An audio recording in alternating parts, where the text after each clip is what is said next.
I guess you love movies. I do too. Hi guys, and welcome back to another video on my channel. Today we're doing another movie review today, and this one is going to be the directorial debut of Zoe Kravitz, Blink Twice. I was kind of looking forward to this movie. I saw the trailer when I went to see Longlegs and I thought this looks interesting. It's got a huge cast. Naomi Ackie, Channing Tatum, Adria Arjona. It's a massive cast, lots and lots of big names. And it was the plot that kind of intrigued me. It looked like an interesting thriller. The movie is about basically this girl works for a catering company, corporate catering company, and she's a waitress. And one day she starts to flirt with this famous and influential businessman who's like a tech billionaire called Slater King. And in a kind of whirlwind adventure, she ends up getting whisked off to his private island. And at first everything seems amazing. It seems like a dream come true. But over the course of the time at this island, she starts to wonder what day it is, what week it is even. She starts to forget things. And before long, she starts to realise that something isn't quite right with this vacation. So, what did I think of Blink Twice? Well, I enjoyed the movie overall. I thought it was a fun and engaging experience, and definitely a very well crafted directorial debut by Zoe Kravitz. The positives come for sure in the technicality of the film. The movie is very well shot, has great colour, it pops really nicely, there's some great compositions, it's actually very well edited as well, and I think some of the music choices are interesting. I think Zoe Kravitz for sure is a director to look out for in the future because she's definitely got a sure hand, she has an interesting visual style, and it doesn't feel like a directorial debut whatsoever. She's very, very good at directing this movie, and not only the visuals but also the performances, because Naomi Ackie, who is the main character in this movie, who plays Frida, she's fantastic. She gives a great performance. She's good in quite a lot of other things, but this is a very good performance from her. Adria Arjona, who is obviously known for her performance in Hitman this year, she's kind of blown up. She's excellent here. She might be the standout performance. She's genuinely phenomenal, who's just one of the people that goes to this island. Channing Tatum gives a good performance as Slater King as well. Very nuanced, kind of good humour and kind of that ominous undertone to it. I really enjoyed those elements of the film. Everyone really gives a good performance. The technicality is great. It's very suspenseful. It builds up to that sort of climax very, very well. And yeah, a very enjoyable experience watching the movie in theatres. The issue I have with it, however, is it kind of feels samey in terms of the script.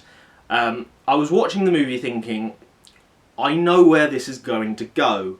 And I'm not talking about just the A24 sort of blueprint of like, we have a long build up and then an explosive payoff. I was expecting that, but there are certain elements of the plot that specifically reminded me of Jordan Peele, which is why I have Get Out in the background. You're probably wondering, why is Get Out there? I don't get it, it's nothing related to Zoe Kravitz, but I didn't want a barren background, and I also wanted a talking point, because there are elements of this movie that were so overtly Get Out-like, that I was thinking about Get Out through sections of this film, and there's a reveal which uses a plot device completely identical to Get Out.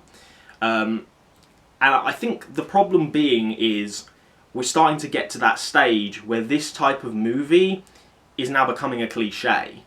Get Out, the A24 style, Hereditary, Midsummer, that feeling of unease, that feeling of like, they've gone to a place that's unknown, there's something wrong, they can't put their finger on it, and over the course of, 90 minutes to an hour and 45, we find out some fucked up shit's going on.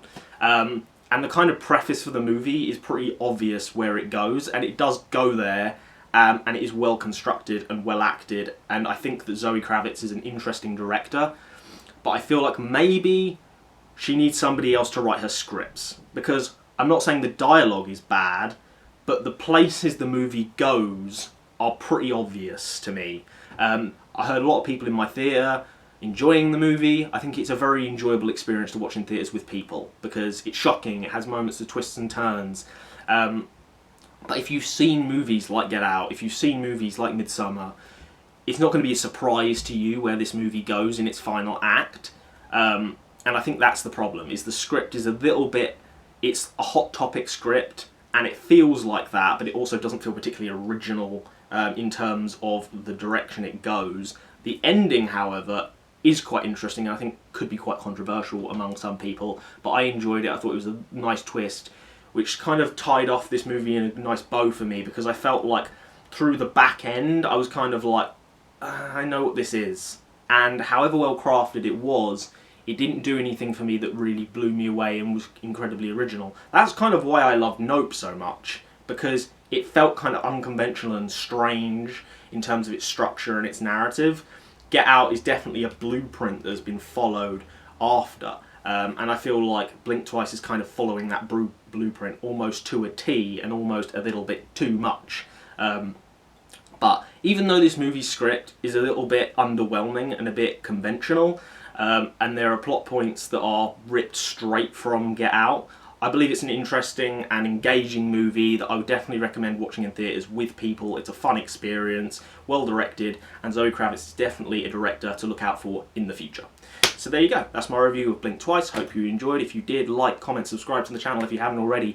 What other movies do you want me to review? I'm going to have definitely some more videos coming soon, more My Favourite Movies videos. I might do a video on Bresson, Robert Bresson, who is one of the great directors in French cinema. I might be doing a sort of expose, talk about some of my favourite Bresson movies. So if you'd like that, drop it in the comment section below, like the video, and like I said, subscribe, and hopefully you enjoyed this video, and hopefully I'll see you next time. Goodbye.